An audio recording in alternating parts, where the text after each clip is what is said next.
Welcome to The Explainer. I am absolutely thrilled you're joining us today because we're going to unpack a totally paradigm shifting approach to personal growth. If you've ever felt, completely burnt out by the relentless grind of traditional goal setting, or if you're just tired of constantly fighting your own habits, well, you are in the exact right place.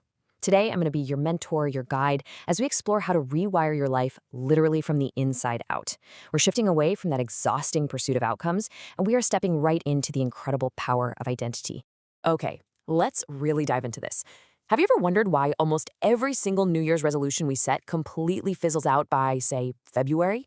We start with so much motivation, right? We watch the inspiring videos, we buy the expensive gear, and we swear this year is going to be different. But by February 1st, that gym parking lot, it's empty again. Why? Well, because we're treating the symptom, not the root cause. We're essentially trying to force a brand new behavior onto an old self-concept, and our internal programming just naturally rejects it. Here is where the absolute magic happens. Traditional goal setting is entirely outcome-based. It focuses completely on what you want to get, like losing 20 pounds, getting a promotion, or writing a book.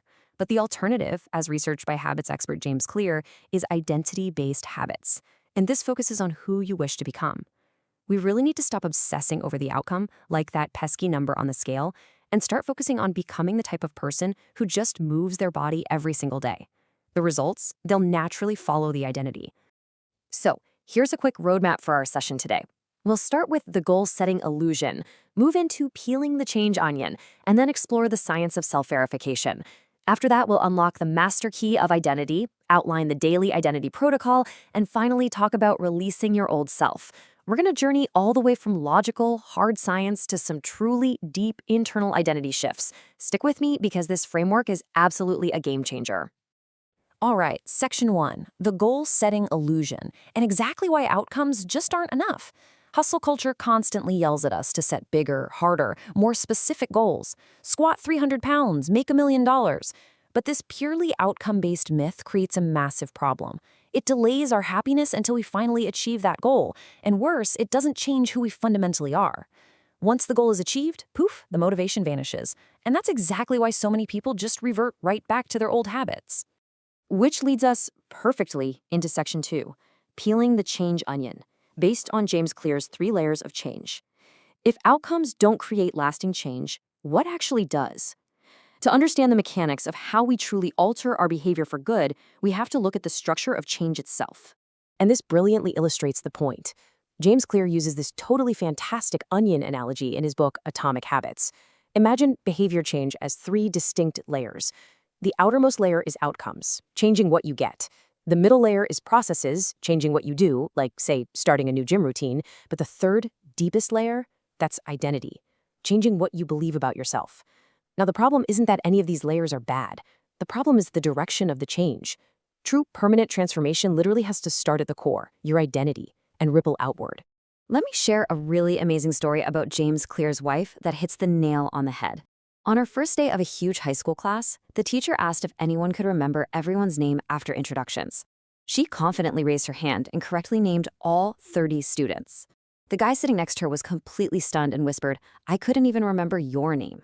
Because she proved she could do it, that single moment became this powerfully affirming experience. It forged a brand new self-belief. From that day forward, she fully possessed the identity of someone who is great at remembering names.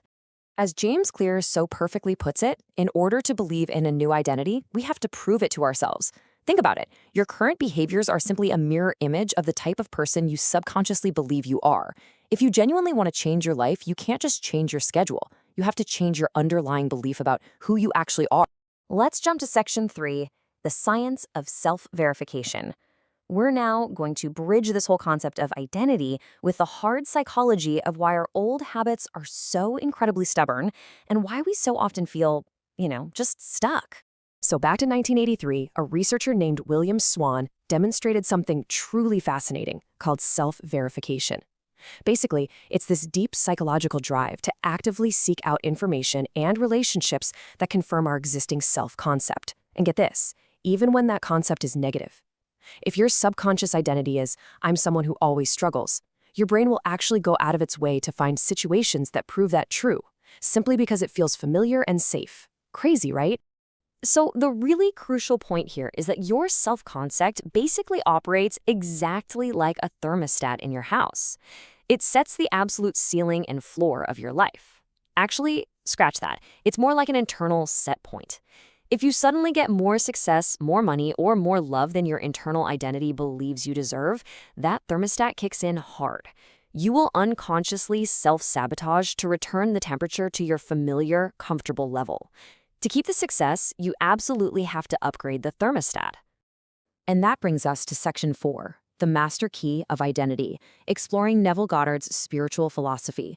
We've looked at the modern psychology, but this whole idea actually echoes the mystical philosophy of a brilliant mid-20th century teacher named Neville Goddard. Goddard taught something he called the law of assumption. He said, assume the feeling of your wish fulfilled, and continue feeling that it is fulfilled until that which you feel objectifies itself. He argued that manifesting a new reality wasn't about, begging the universe. It was about inwardly accepting and assuming the identity of the person who already has what you want. When you assume that state as your new normal, reality literally has no choice but to reorganize and catch up to your new identity. And the amazing thing is, modern medicine totally backs this up. The Cleveland Clinic defines a self-fulfilling prophecy as a prediction that brings about its own reality simply because the person's actions align with their belief. If you predict you're going to have a bad day, your negative mood naturally causes you to act poorly, which generates bad outcomes, perfectly confirming your prediction. Goddard's mid-century mysticism is completely validated by practical, observable psychology. Our internal assumptions literally dictate our external actions. So how do we actually do this? Welcome to Section 5, the Daily Identity Protocol. This is the highly actionable step-by-step tutorial part of our explainer today. I want to give you the exact tools to rewire your self-concept starting right now. Here is a powerful 3-step daily protocol designed to actively rewire your brain to accept a new self-concept. And we're doing it gently, so we don't overwhelm your nervous system. Step 1 is morning mirror work. Step 2 is acting from the higher self. And step 3 is an evening evidence journal. Let's break these down one by one. Okay, step 1 happens in the morning. We draft identity-based affirmations. But notice, these aren't outcome statements like I want to be fit. No, they are I am statements. I am someone who never misses a workout. I am someone who naturally succeeds. You're going to look directly into your own eyes in the mirror and speak these identity statements out loud. You are firmly establishing the new thermostat setting for your day. Now, step 2 is applied throughout your entire day. Act before you feel completely ready. I know, this brings up major internal resistance. You might feel like a total imposter at first, and listen to me, that is completely okay. Have some compassion for yourself here. But remember, the action creates the experience, and the experience updates the belief. Take just one small action each day from the perspective of your new higher self-concept. Introduce yourself with confidence. Go for that quick 10-minute walk. Prove the new identity to yourself through action. Then, step 3 happens in the evening. You're going to keep an evidence journal. Remember that self-verification drive we just talked about? Well, we're going to hack it. Every single night, write down one tiny piece of evidence that your new identity is true. Did you drink a glass of water instead of a soda? Write it down. These micro-wins create a beautifully curated trail of evidence that literally forces your subconscious brain to self-verify your new upgraded identity. Finally, we reach Section 6, releasing your old self, shedding those outdated narratives. To make these new identity-based habits stick permanently, we really have to let go of the emotional baggage of our outdated self-concepts. Now, what's really fascinating here is this whole concept of revision. We all carry limiting beliefs that were formed by a younger version of ourselves, usually just trying to stay safe or avoid pain.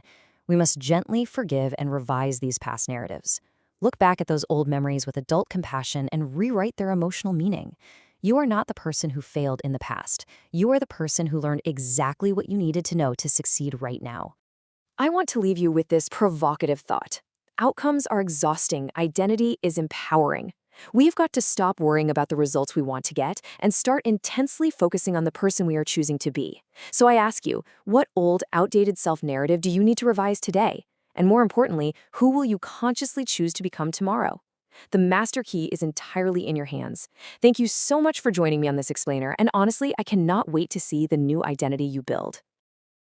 That's all for today, beautiful souls.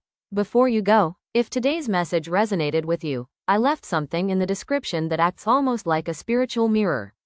It's a personalized numerology experience that looks at your life path, strengths, repeating patterns, and timing. No pressure, just something fascinating if you enjoy this kind of self-discovery. Check the description if you want to explore it. Like, share, comment, subscribe, and follow for more angel number insights, spiritual mindset upgrades, and manifestation wisdom. Thanks for supporting and watching. Have a great day.